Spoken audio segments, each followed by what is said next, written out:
What's up, guys? So today we're going to talk about speed and duplex. Now in CCNA, you'll definitely get a bunch of questions regarding this.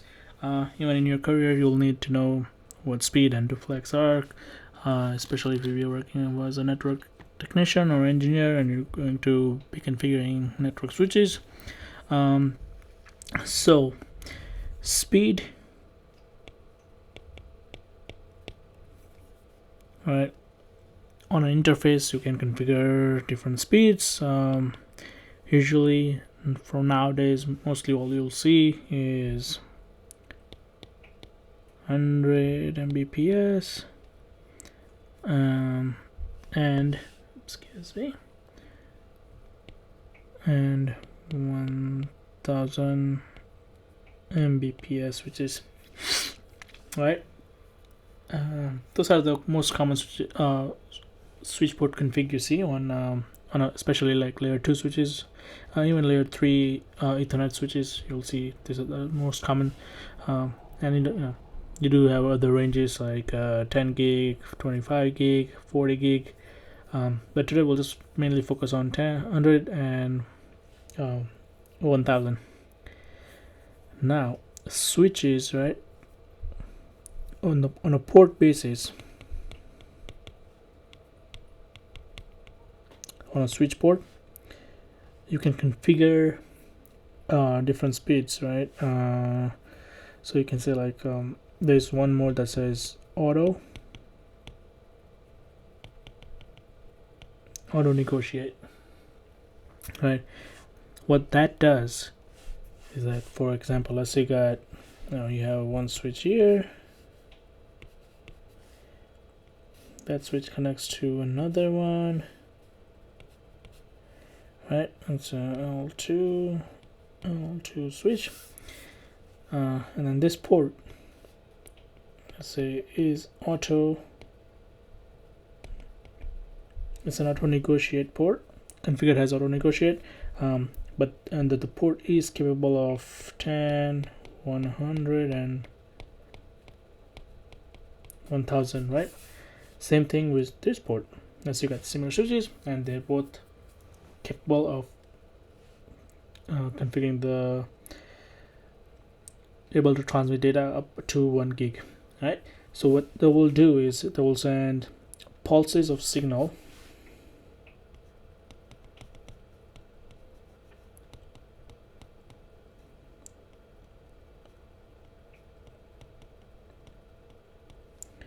right, and then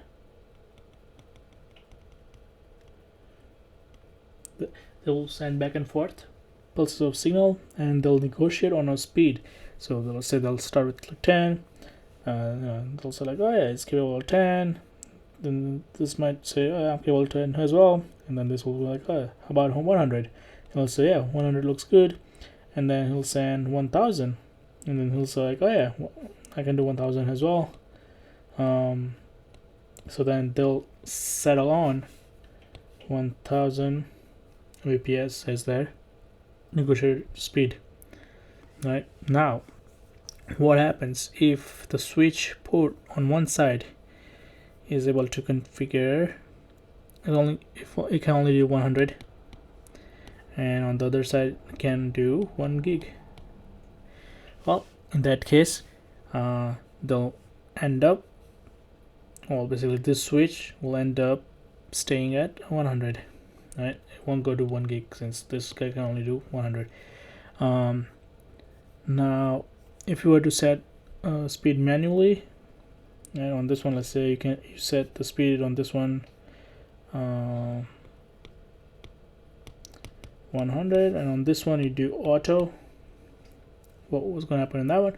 Well, this guy can still accept 100, so that's fine. But if you go the other way around, where you do manual speed 1000 and this guy can only do 100, then you're gonna have some issues, right? Get speed mismatch, and the port will actually go down because you have speed mismatch. Now Now let's talk about duplex. What is that? So we got, full duplex and half duplex, right? Full duplex means two-way communication, and half duplex means one-way communication, right? That means you got two. Let's talk about a switch and a server this time. You got a switch that is connected to a server. That's a terrible server, by the way. Not there. Right. Let's say the speeds are set to 1 gig, and this can do 1 gig as well, and so can this port. Now, are they gonna negotiate half duplex, full duplex, or auto? Right, auto meaning they're gonna decide on one or the other. Well, now let me just, before we go over that, let's talk about what does duplex and half duplex does. So let's say the server wants to communicate, right? He has to see that there's no one talking on the wire, and also he can only send traffic at a time. So if the server is talking, that means the switch has to stop and then listen to the server, and then if the switch is talking, the server has to stop. So it's going to be one-way communication. But if it's full duplex, the server can send stuff, and at the same time the switch can send stuff as well, and the server will still understand. Right now, if we're talking about the speed, let me erase this a little bit.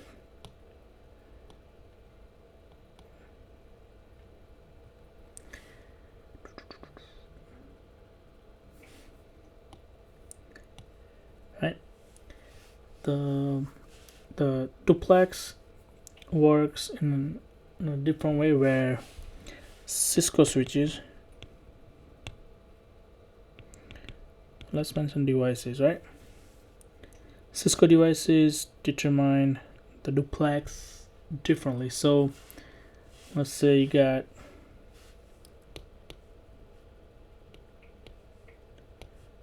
one switch here, and then you got one switch here, and then these ports are, let's say, 100 Mbps, this one and that one, right? The duplex settings, and then the duplex are configured to be auto duplex, and this one is also auto duplex. In this case, since it's 100 Mbps, it's going to see that it's 100, and by default it will actually make this one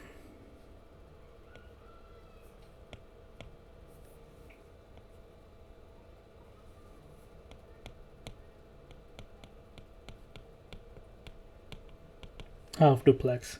Now if there were this were 1000, then it will be full duplex. That's just how Cisco switches are configured to work. Actually, for 100, it detects that they're auto. That means it could be it's going to be actually full duplex. But if one side this was auto and this was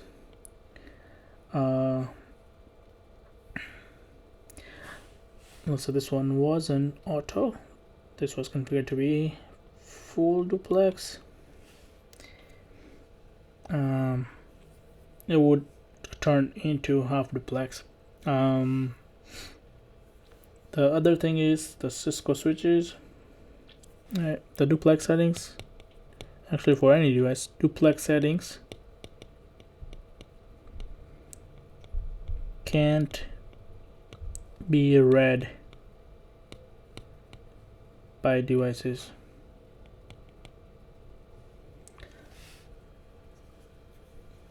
So there could be a lot of times where you manually set a config, right? You would manually configure it. Let's say manually configure. If you manually configure it to be full duplex at 100. The other one is auto at 100, or let's say 1000. This is gonna create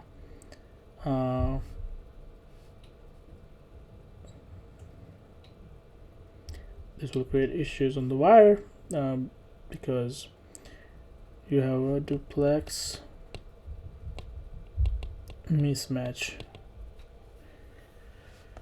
right? And you can see that when you log into the switch. Just to show int, let's say eth11 for example, just change this interface to whatever the interface is, and you'll see the config saying like it will have the speed and stuff, interface detail, MAC address and stuff, and then it will say like full duplex or half duplex. It will also say like speed of the port, all that stuff. It will also give you packet sizes and stuff. But yeah, that's, you just gotta make sure. The best practice is to just leave it on auto speed and auto duplex. 9 out of 10 times this is what the base config will look like, and you won't have to change this ever. There might be a rare case where you might have to change it to specific speed or something. If the port doesn't come up, you might have to change the speed. If you see like traffic issues or something on the between the ports, you might have to change the duplex settings. So that's everything, guys. If you have any questions, please let me know, and thanks for watching. I'll see you guys in the next video.